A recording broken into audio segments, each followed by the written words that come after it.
আজ গাছ থেকে আম পেড়ে বানালাম বাড়ির গাছের আম মাখা। এইটাকে বলে জালতি, জালতি বলে তো? হ্যাঁ, এটাকে বলে জালতি। এটা আখসেরই মতো, কিন্তু এতে এই যে জাল লাগানো আছে। তো এটা দিয়ে আজ আম পাড়া হবে। এই যে এটা, এই যে আমাদের এটা আম গাছ, দেখতে পাচ্ছ কত আম হয়ে আছে। আগের বছর আম হয়নি, এই বছর প্রচুর আম হয়ে আছে। তো আম মাখা খেতে ইচ্ছে করছে, একটা আম পেড়ে তারপর মাখবো।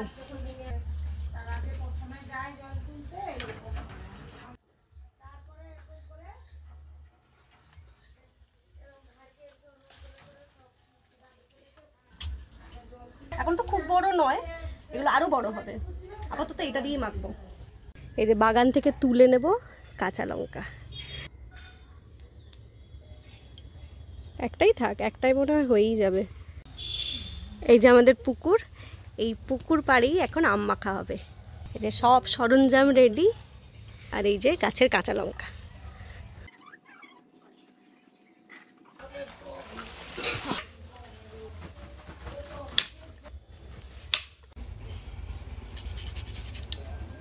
একটু বেশি মনে চটকে যাবে এই দিয়ে করলে, এই যে এরকম করে কুটলে।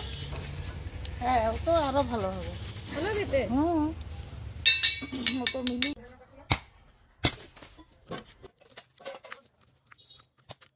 এবার এতে দিয়ে দেব লবণ, আর এই যে লঙ্কার কুচি মাখিয়ে নেব। ছিল গাছের আম, এখন হয়ে গেছে আম মাখা। আম মাখা খেয়ে বলো কেমন হয়েছে। বলো, একটু টেস্ট করো। খেতে হবে। হুম, ও ফ্যান্টাস্টিক। ফ্যান্টাস্টিক হয়েছে। এই যে মা এখানে রান্না করছে, এ দেখো খেয়ে বলো কেমন হয়েছে। খুব দারুণ হয়েছে। আর কিছু দেবো এতে না? ঠিক আছে, একটু মিষ্টি দিতে হবে। যে অল্প একটু চিনিও দিয়ে দিই তাহলে।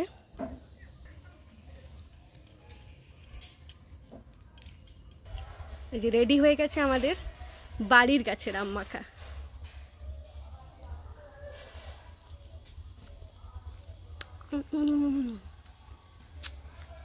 দারুণ দারুণ হয়েছে।